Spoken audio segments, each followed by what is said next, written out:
let's look at the monitor here.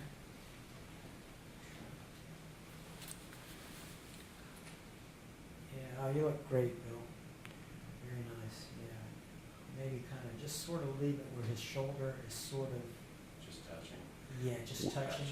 And when we edit, we'll use this, we'll use that, we'll use that, we'll use 3 or 4 different angles.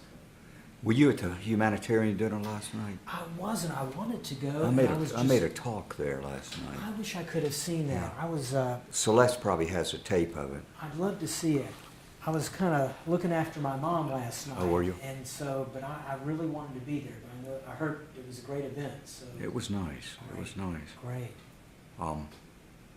It's always heartwarming to see those good people get acknowledged.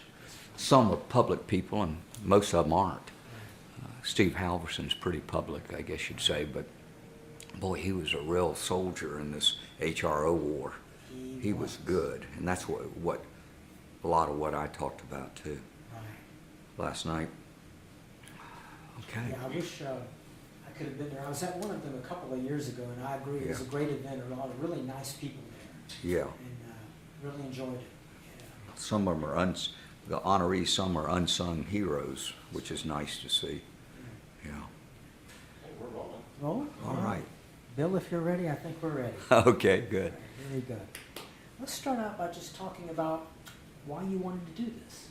Well, the thing that, as I get older, that I've always found is that people really don't know who their great-grandparents were. Sometimes you don't even know who your grandparents were. Indeed, my younger son, Gordon, who's 28, really didn't know his grandparents or anything like that, and that's sort of sad.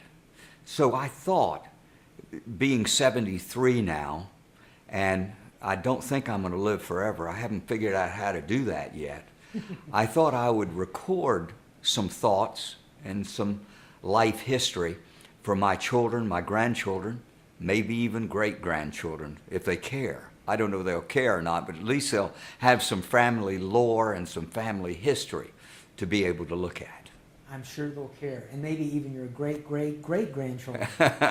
Only for historical purposes, I'm sure.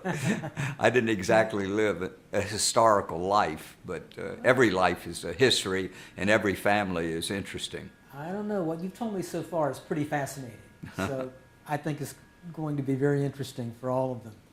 Let's start at the very beginning. Yeah. When were you born? I was born August 15th, 1939. My mother was in St. Vincent's Hospital, where a lot of my family was born over the years. And 2 weeks later, the Second World War broke out in Europe on September 1st, 1939. So that was sort of interesting, the way being born virtually during a war and then having served in the Marines later and that sort of thing. It seems like the whole history of our lives in America in the latter part of the 20th century and indeed the beginning of the 21st century has been wrapped up in news of wars constantly. We can talk about that more later. But in any event, my mother and father were Jacksonville people. They indeed lived next door to each other on Oak Street. We'll take a picture of that and interject it into this video sometime. But they grew up next to each other. They did not date early on, though. Ironically, my mother, Frances Lane, she was Frances Baker then, was engaged to my stepfather, Tolliver Lane, before she married Bill Bond. They married in late 1936 at the Riverside Presbyterian Church. We lived on Oak Street in a duplex. Nobody had much money then. It was during the Depression, and the war hadn't started yet, so in the United States at least, and nobody had much money. My father was a lawyer, and he made very minimal money at that time. We lived in a duplex on the first floor, And as far as I remember, my first 3.5 years or so were babyhood. I don't have much remembrance of that, except it was pleasurable, as I recall. People would come pick me up, take me out, my aunts and so forth. We had other family here in Jacksonville. And then on June 30th, 1943, before I was 4 years old, my father, Bill Bond, died of stomach ulcers. He got blood poison, peritonitis, and died. And they only had a $10,000 life insurance policy because he had had ulcers almost all of his adult life. Indeed, he was going to Washington and Lee University and had to leave there and come to the University of Florida because of his illness. But he did get his law degree in 1931 and went on to be president of the Jacksonville Bar Association and things of that nature. When the war broke out, he could not get a commission at that time like most of his friends did, because at that time he was born in '08. So at that time, those men were going in the service as officers and things of that nature. And only at the very end of his life did the Navy agree to take him. This was in 1943, and they would take anybody that could walk and talk at that time, even if they had stomach ulcers that bled from time to time. But unfortunately, he did not get in the Navy. He had not been sworn in by the time he died, so my mother was really fairly destitute at that point financially. So we had to live with various relatives at that point. Do you remember when your mom told you about your dad? Yes, I do. That's probably one of my clearest memories. I can remember when I was 3 years old, him coming, he went back and forth to work on a bus in those days because they didn't have much money, but more importantly, gas was rationed at that point during the war. And I can remember him coming across the lawn and sort of playing in the living room on the floor, those kind of memories. But they were fairly fleeting. And that's always worried me with my own kids. If I died before 4, would they really remember me? And they don't, I don't think many people have a keen memory until around 4. Once I was 4, I had very keen memories of many, many, many things. I don't know what a psychologist would say about when memory really kicks in, but for me, clear memory kicks in around 4. You remember when your mother told you that your dad died? Oh yes, I do remember that. I remember the room I was in the duplex, how we went into the back, and she told me that he died, and I didn't, of course, know what death was. And she said something like it was like going to sleep and you would never wake up again, which may not have been the best way to put it, because maybe a youthful person, a child, would worry about going to sleep, but I never did have that worry. But anyway, that's how she said it, and that's how I remember it, and I keenly remember that. I was not allowed to go to the funeral. My mother didn't like me going to funerals early in life, and that's probably persists because I don't like funerals to this day. Did your mom say anything beyond that? I don't have a clear recollection of that at that moment. I do have a clear recollection for years to come. She always held him, and I think this is probably true of most people. When a parent dies, particularly a parent of the same sex, you sort of have a high bar, high hurdle to go over, to live up to that dead, deceased parent. From my life experience, most people tell me that when a parent dies young, that's typically the case.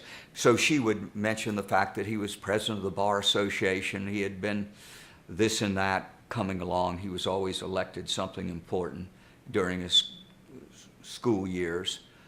Matter of fact, they both graduated from Duval High School in 1928, I guess it was. And my mother was best looking girl, Frances Baker. I've got annual from Duval High School in those days. And my father was president of the Senior Fellows Club and all that sort of thing. So they, she always kept him alive in my mind in that regard. And one of the ironies is in 1946, Mother married Tolliver Lane, who was chairman of the Atlantic National Bank at that time. His father, Ed Lane, old Ed Lane, had started in 1903. And she had been married, as I mentioned before, not married, engaged to Tolliver Lane before.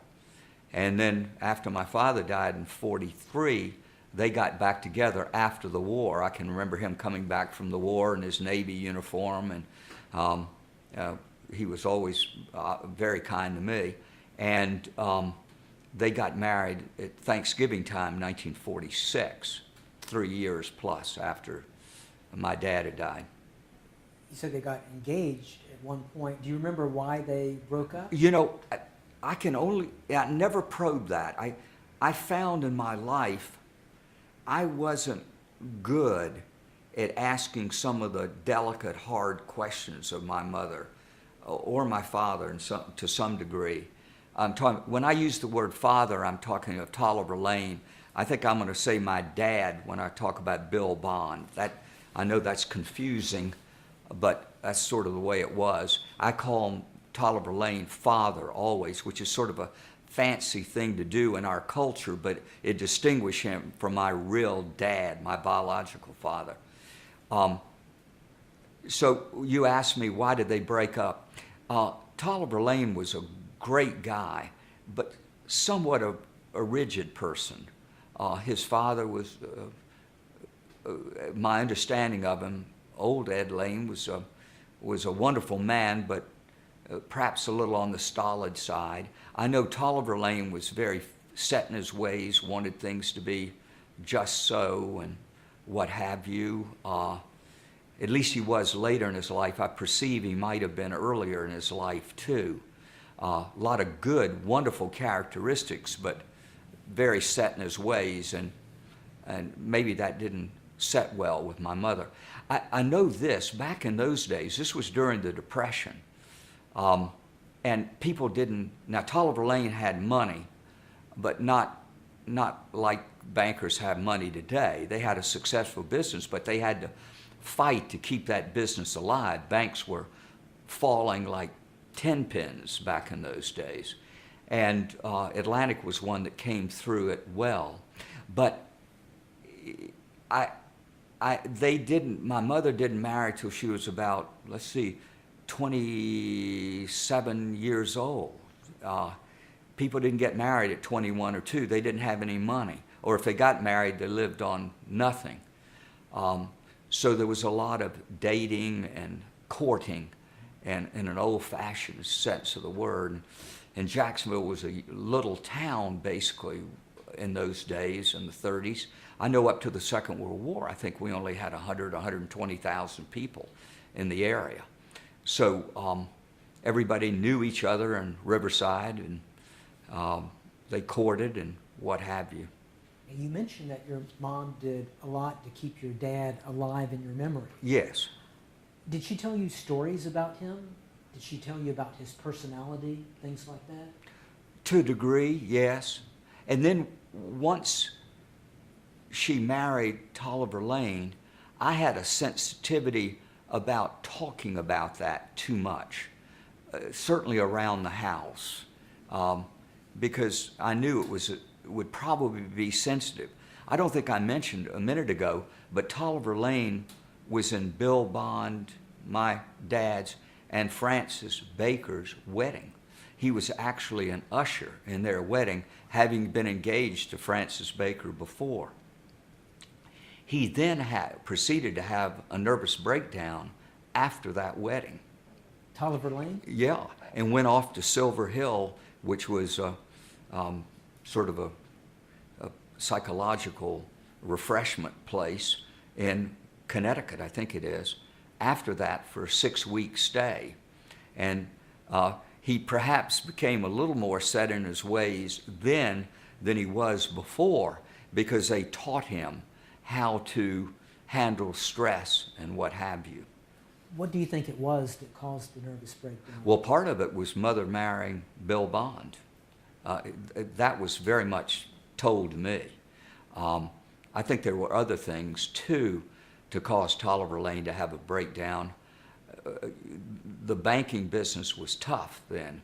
I know he would put cash in the back of his car and take it around to little banks around the state of Florida, because there were runs on banks then, and you had to pile up the cash, the tellers did, to show that there was money, so the lines wouldn't be around the block in Palatka and Sanford and Hastings and all these various little towns around West Palm Beach and what have you, around Florida. So people would not come in and withdraw all their money, thinking Yeah, it would be and no the bank good. would be closed.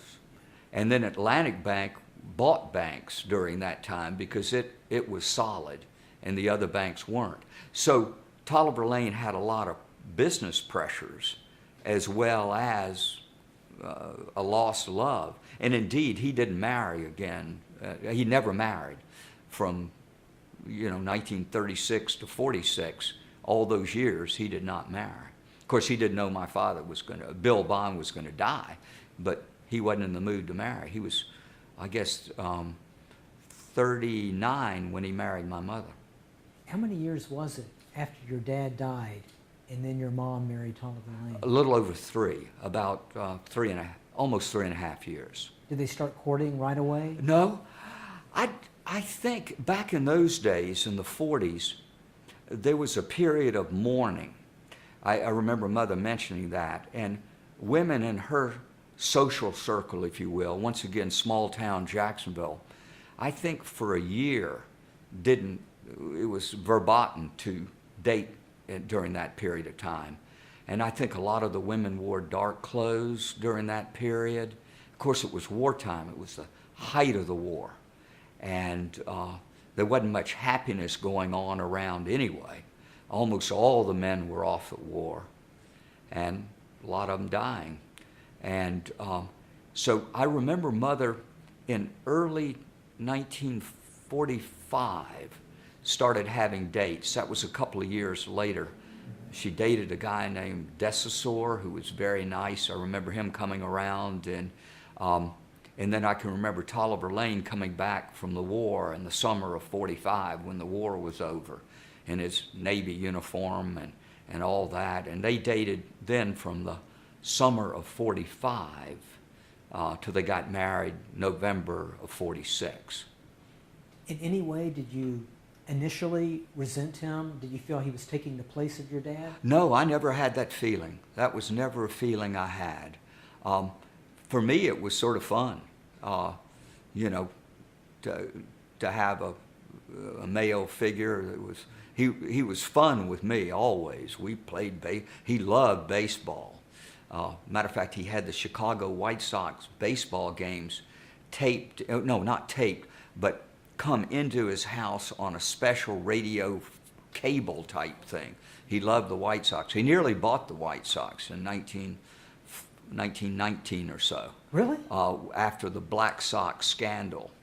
That's right. The scandal was that same year, wasn't it? Yeah, and shortly thereafter, major league teams weren't worth much back in those days, and the White Sox had been on the top of the world and were all of a sudden thought of in a very negative point of view.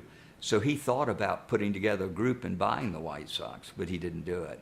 Did he regret that later, or was he okay with it?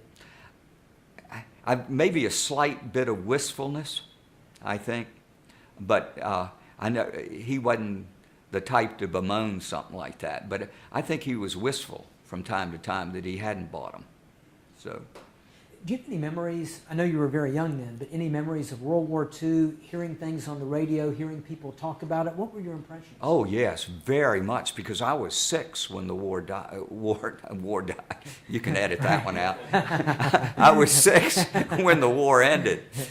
Matter of fact, it ended virtually on my birthday. My birthday was August 15th, and we were supposed to go to the beach that day And the town was going wild because the the surrender of Japan had just taken place. And so we couldn't go to the beach. I remember that clearly. But during the war, I remember a fair amount, particularly the year 1945.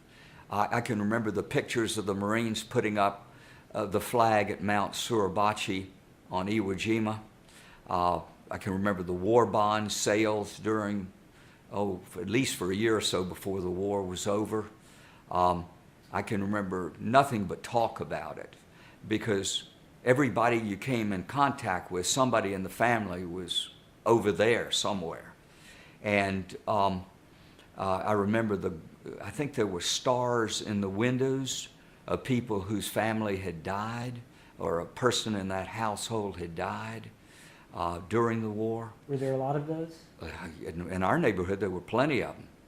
And, and then I remember the men coming home at the end of the war.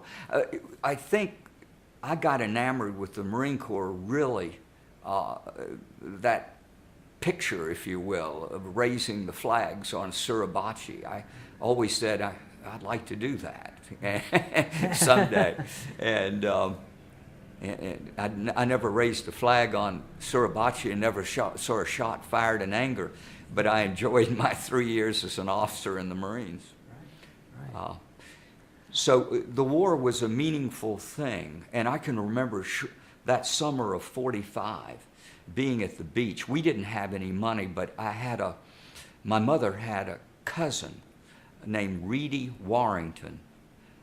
She and Curtis Warrington, her husband, had a son, David Warrington, who was a year younger than me.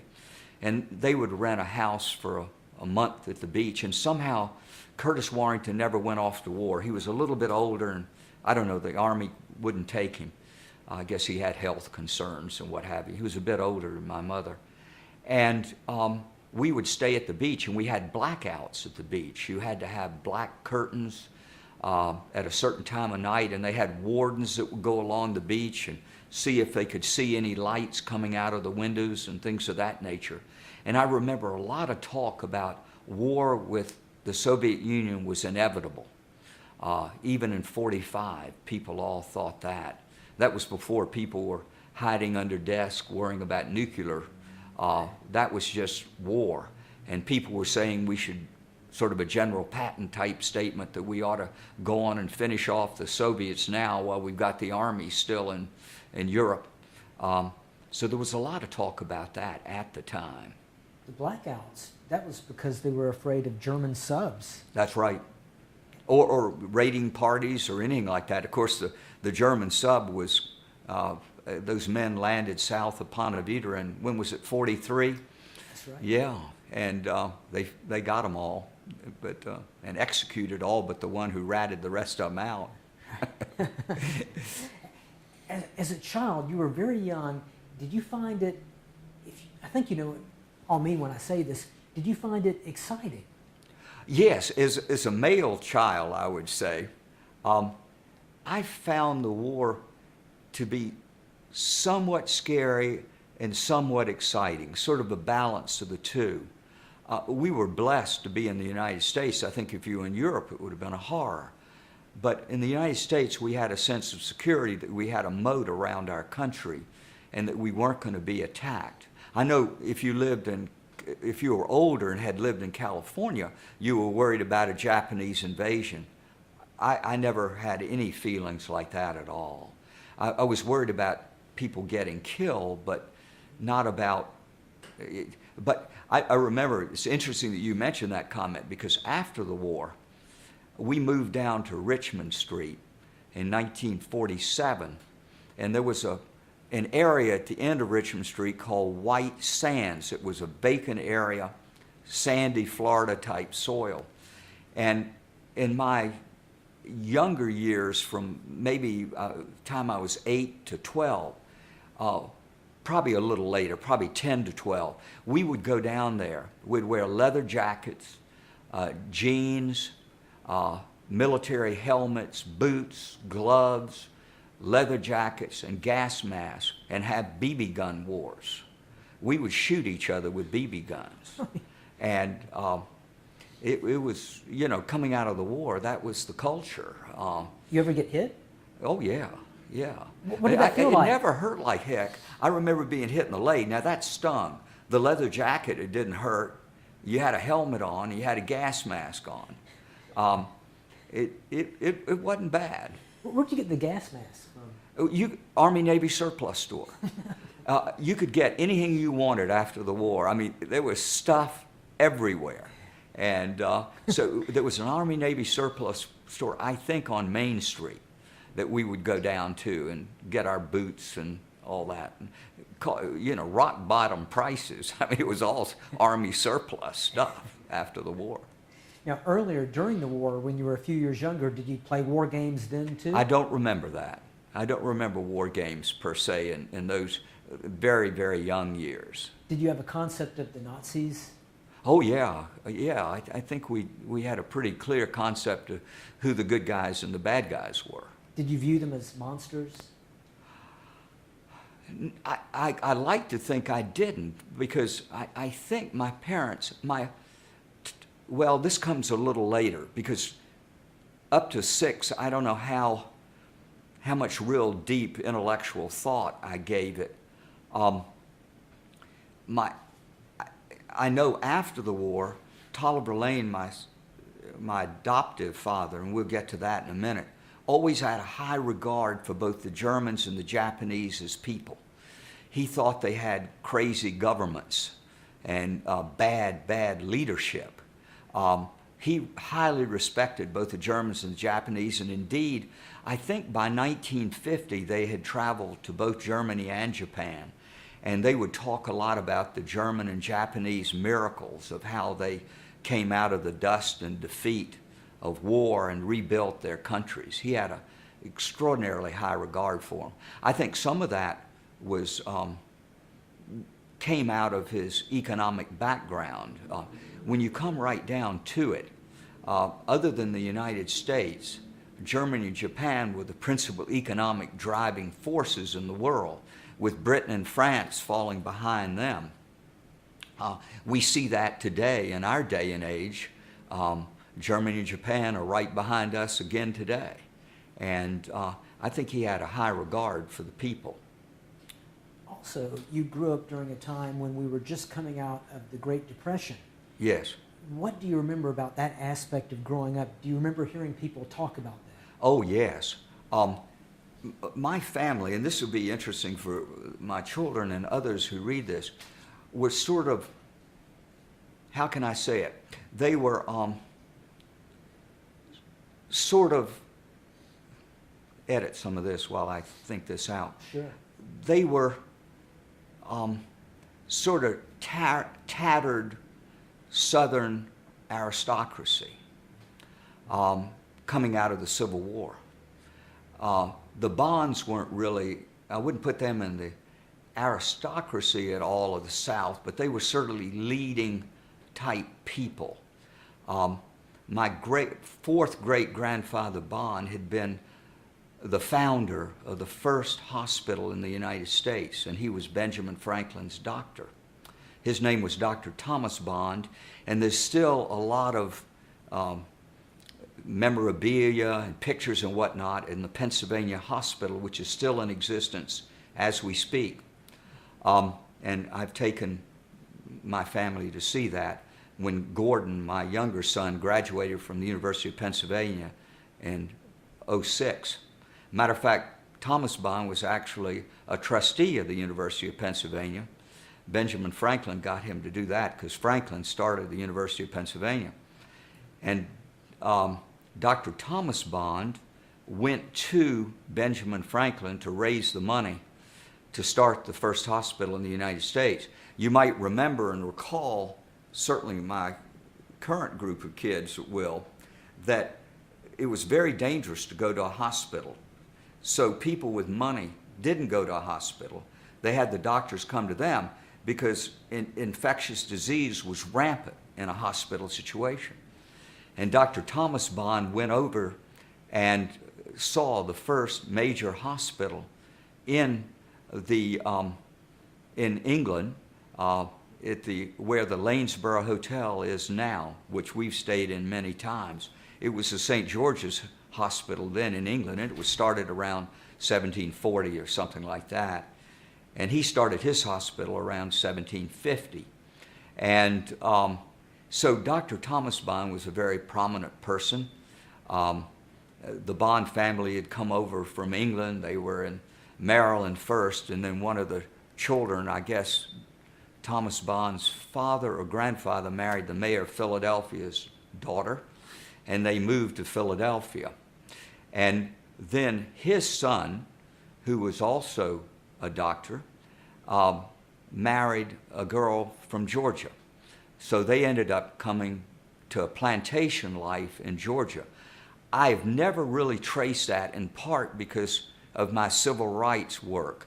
I hope that the Bonds never owned slaves, but I'm afraid that they married into a family that did. I think their plantation was called Fancy Hill Plantation, near Darien, Georgia. And if you saw the movie Glory, they burned that area of Georgia. Sherman did a job on it.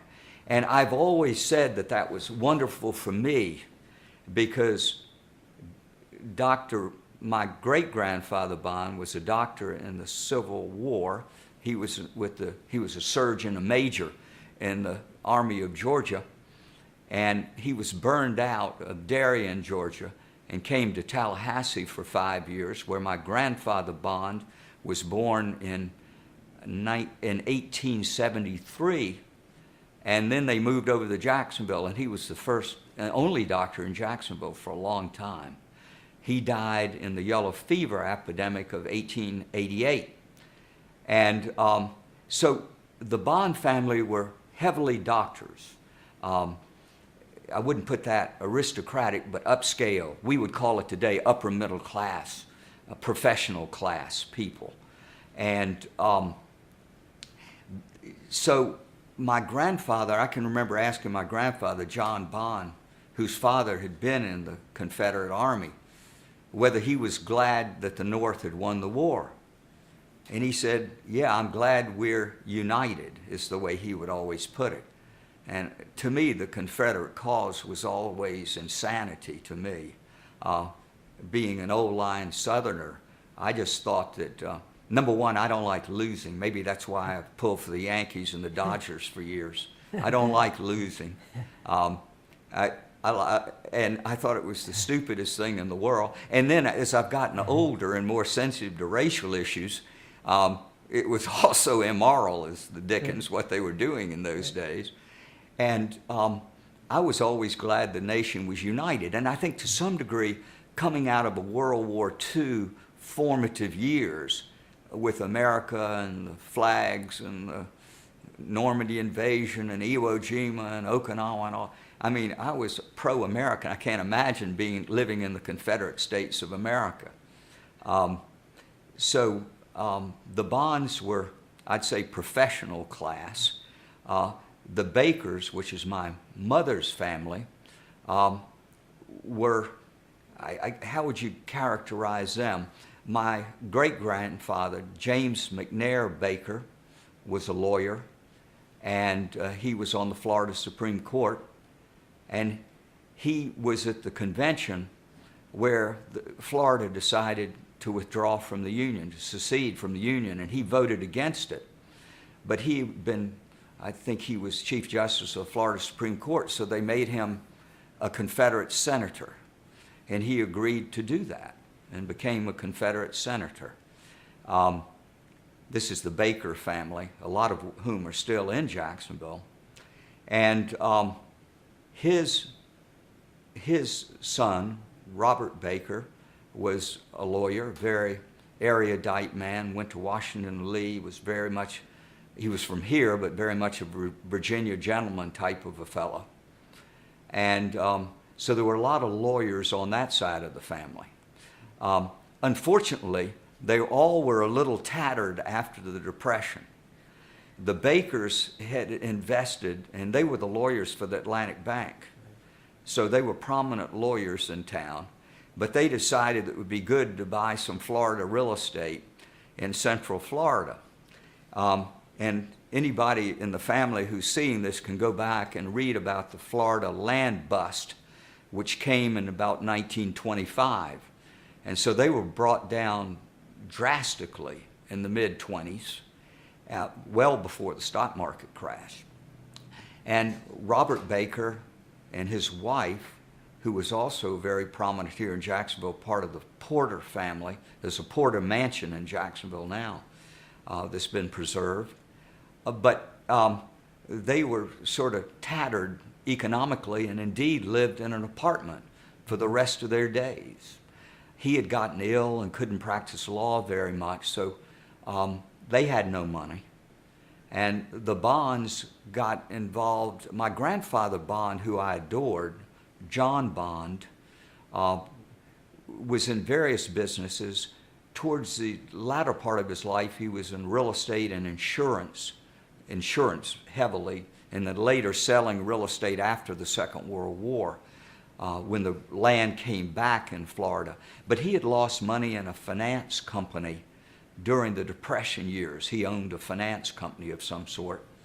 And so he was, I wouldn't say as tattered as the Bakers, but he didn't have a whole lot. He was able to hold on to his house on Oak Street.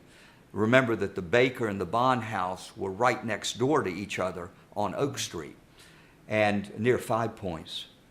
But my grandfather Bond, ironically, and this is sort of interesting family lore, when Mother married Tolliver Lane, Grandfather Bond would not speak with Tolliver Lane over a banking issue. Evidently, he had tried to get a loan extended or something at the Atlantic Bank, and the bank turned him down, and he blamed Tolliver Lane and would not speak with him. So we had the unusual family dynamic of me being reared by Tolliver Lane and he adopting me. I've got family history on this. I can't remember, maybe a year after he married Mother in 46. He adopted me maybe in 47. And my grandfather Bond, who I spent every weekend with, wouldn't speak with him. And indeed, I couldn't refer to Tolliver Lane as father in front of Grandfather Bond. I always referred to him as Mr. Lane or him, because I knew this would, I mean, I don't know that he would have shown me anger, but I knew it was a hell of a sensitive subject. And Mother was the only one that would come to the door if he came to pick me up, or picking me up at their house or apartment. Mother would be the only one to go in, all during those years. And they didn't it wasn't Tolliver Lane. He was more than willing to reconcile, because having been a banker myself, I know that people get annoyed with you when you turn them down for loans. I mean, that goes with the territory. And they get even more mad when you foreclose on them. And I always would tell people, it's not personal, you know. We're going to work this out. Well, anyway, they didn't reconcile until my grandfather Bond died in early 1963. And that was 17 or 16 years after Mother and Father had been married. So I remember my aunt and uncle, John Bond and Liz Bond, who I were very close to. And by the way, my grandfather's son, John Bond, who was Bill Bond's brother, and Tolliver Lane would often play golf together. They were friends. But the old man, John Bond, stayed mad, whereas my uncle was a friend of theirs, and they would do things together and all that sort of thing. So finally, John Bond grabbed his dad, my grandfather, and said, "You're going to go over there and reconcile. This is ridiculous." But my grandfather Bond, by that time, was 87 or something, 86. So he didn't have he didn't have the stiffness in him that he did before. So I remember the day they came over for the reconciliation. I can remember where Uncle John and my grandfather Bon and father and mother and all of them were sitting, and they were, did a nice, over a drink, and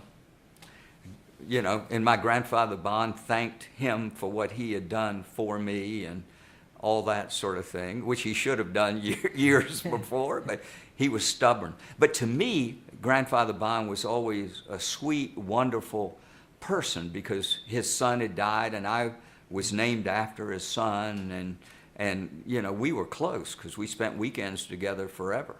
During that reconciliation, do you remember anything that was said or the demeanor of the people involved? Well, everybody was, of course, giggly nice as you are in a situation that is not very comfortable. But I remember Grandfather Bond thanking Tolliver Lane for all that he had done for me. Because by that time, he had, clothed, educated. He sent me to a boarding school we can talk about later, which I didn't like. But he sent me to Princeton, paid for my way through Princeton, the whole bit. And was extraordinarily generous and, a good, wonderful stepfather. He, the ball games and all the things that a father does with a kid. And along the way, for those 16 years, he was more than willing to make up with your grandfather. Oh, yeah. At least as far as I know. That my understanding is yes. A banker, as I said a minute ago, is used to people getting mad. What you hope is they don't stay mad, that they'll come back for another deal someday. And we would take people, when I was working at the bank, if somebody had had financial troubles and somehow didn't nail us to the wall and try to run away from us and worked with us, we'd take them back. We consider that good character.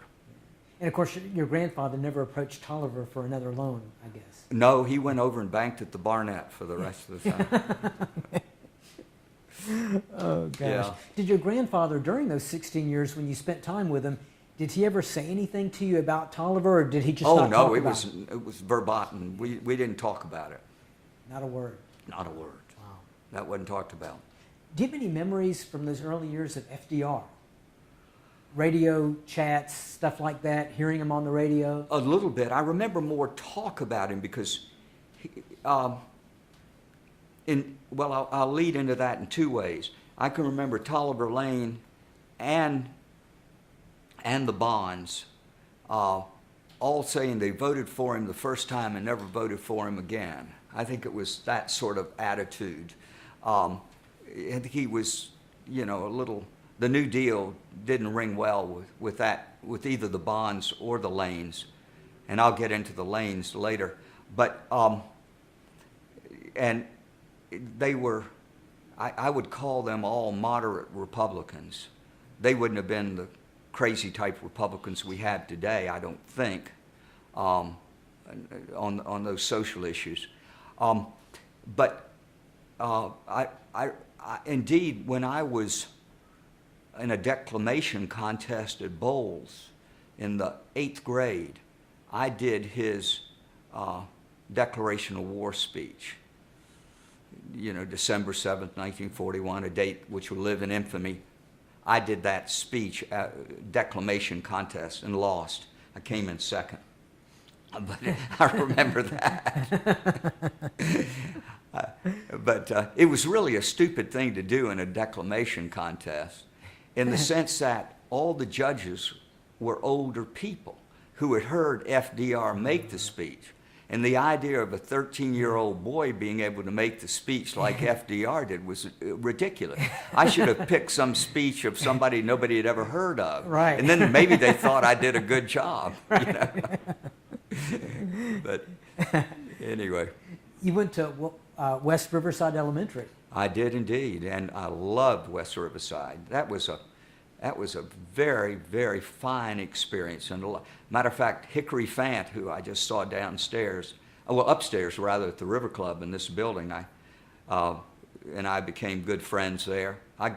And John Kent and John Donahue and Tommy Donahue, Bill Stanley, a lot of my close, lifelong friends went to West Riverside. And, you know, it was very civilized place in those days, very much of a neighborhood school. We all lived in Riverside, and it was fun. So you're still friends with these guys who you knew in first grade. Yeah, that's right. What is that like to, you know, a lot of people don't have that experience. They move away, I things know. happen.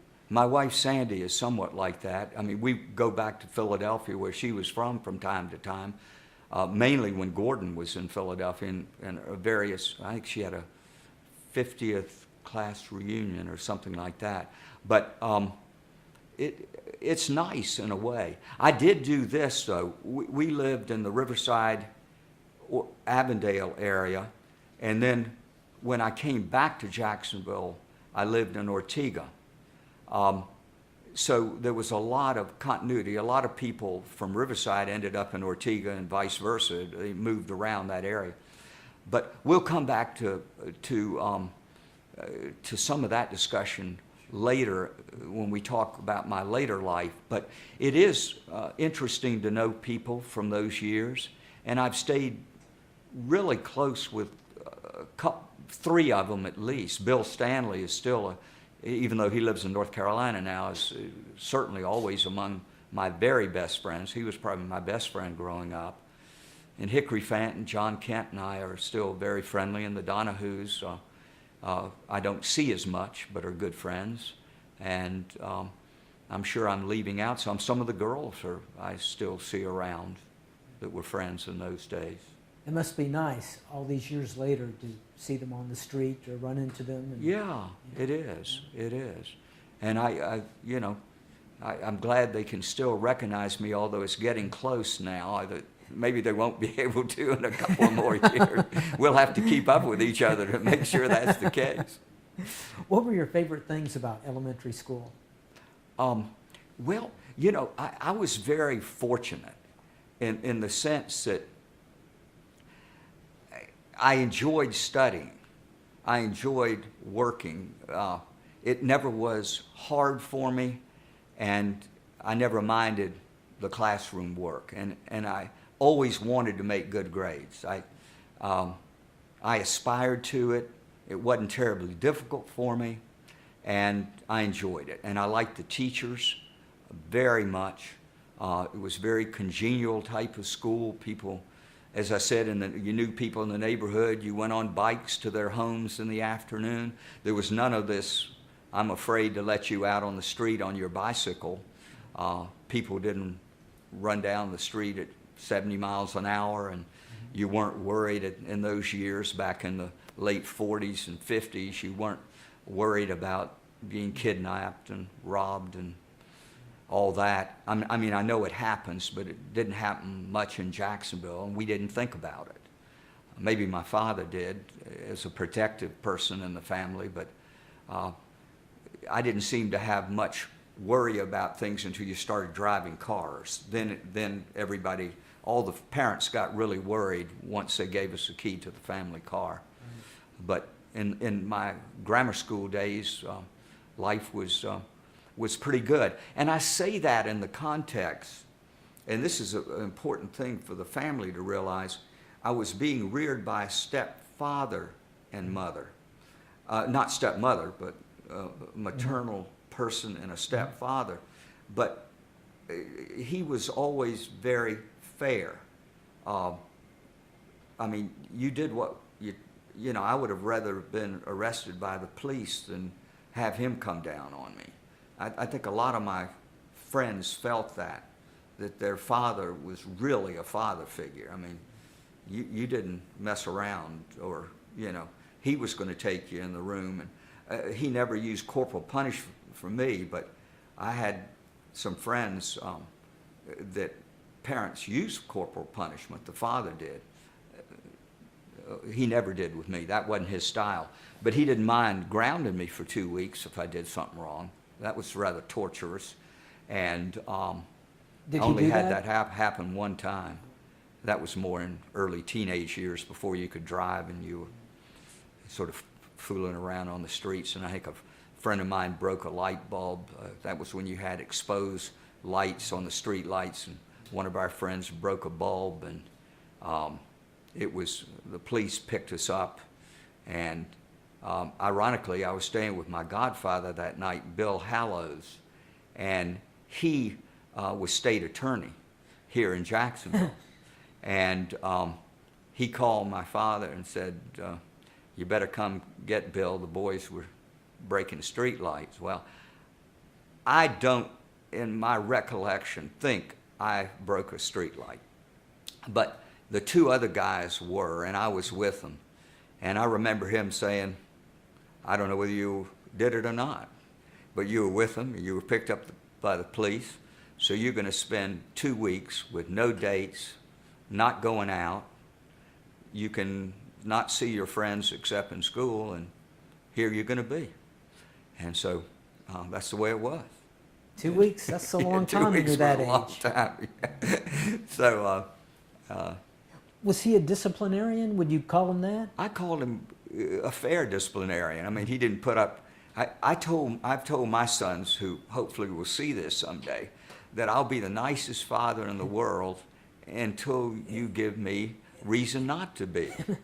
And you don't want to push the envelope with me. And I certainly didn't push the envelope with him. And so, that's the way it was. Was he the kind of dad who would shout, or would he No. just speak Oh, no. softly? Oh, no, he would. Well, rarely did. I don't ever remember him shouting at me. I remember Mother and he maybe going at it a little bit once or twice, but that wasn't his style. He was a huge man to start with. He was, I think he was 6'1", but he weighed like 245. So he looked like the side of a house coming in the door. And, physical intimidation was there. And plus, he was a very successful, very wealthy man. He wasn't the kind of man that you would mess with. And also, being young, of course, and being a stepfather. And I was the kind of kid that wanted to please anyway. So that was just my nature. And so I have a younger brother that wasn't his nature. so at least not to the degree it was mine. He was willing to take them on more than I was. Do you remember when you got your first TV? Personally, I never had one. But you mean when the house got it? Mm-hmm. Yeah, we weren't the first. I remember Bill Stanley's family had a TV around 1950. And I think it was around 1951 that I got my first, our family got their first television. And my remembrance is that my parents would talk about, we're waiting for color TV. Evidently, everybody thought the black and white would only be here for a short amount of time, and then color would come along very quickly. Well, that didn't happen. So somewhere around 1951, I think we got it.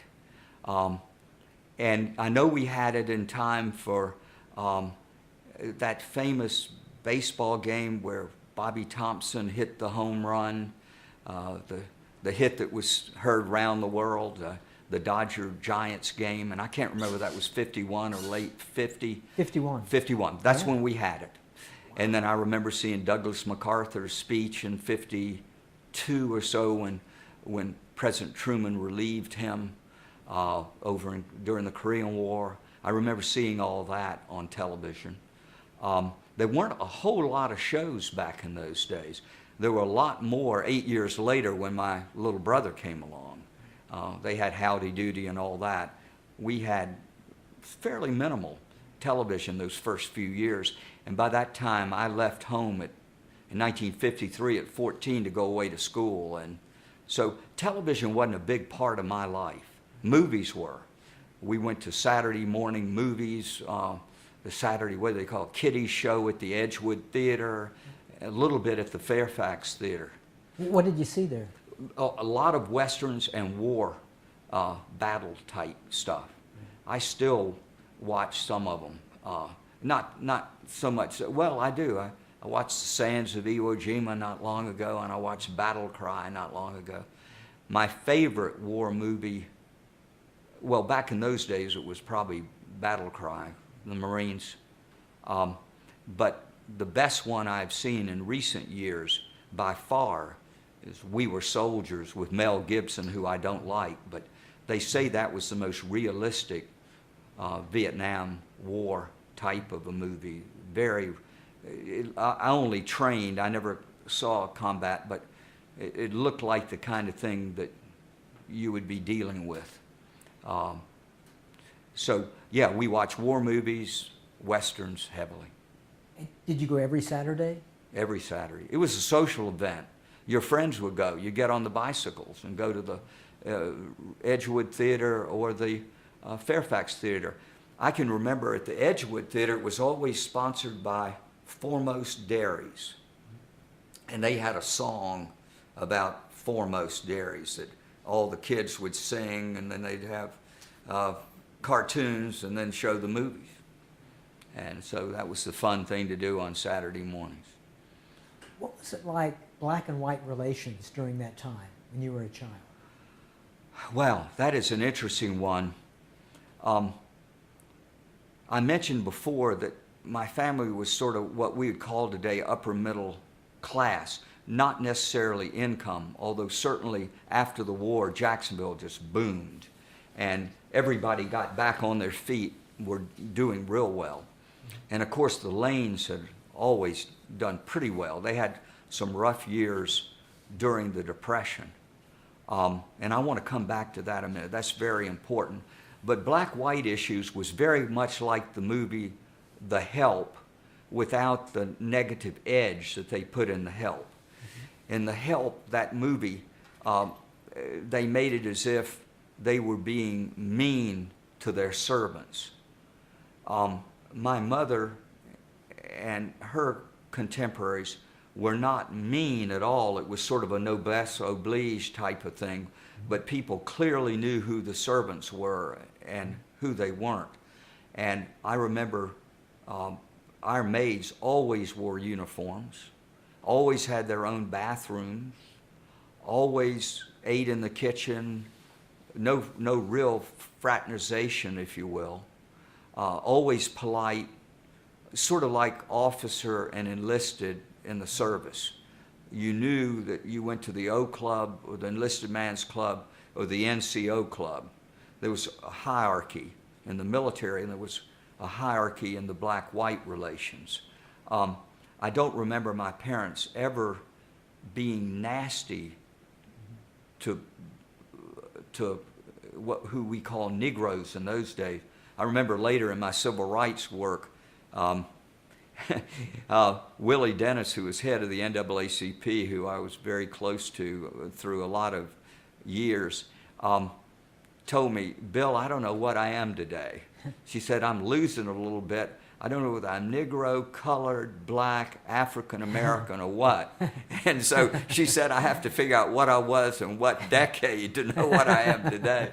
But it was somewhat like that. They were then Negroes. And I remember my father, Tolliver Lane, was probably more progressive than most people, than Mother would have been, because he went to Princeton and lived in the North and had been in the Navy and that sort of thing. And he didn't have the hang-ups that a lot of Jacksonville society had at that time. But it was very much of a master-servant relationship. Okay, very Okay. good. Good deal. What time is it? 2:10? Okay, great. All right. This is so interesting. I love hearing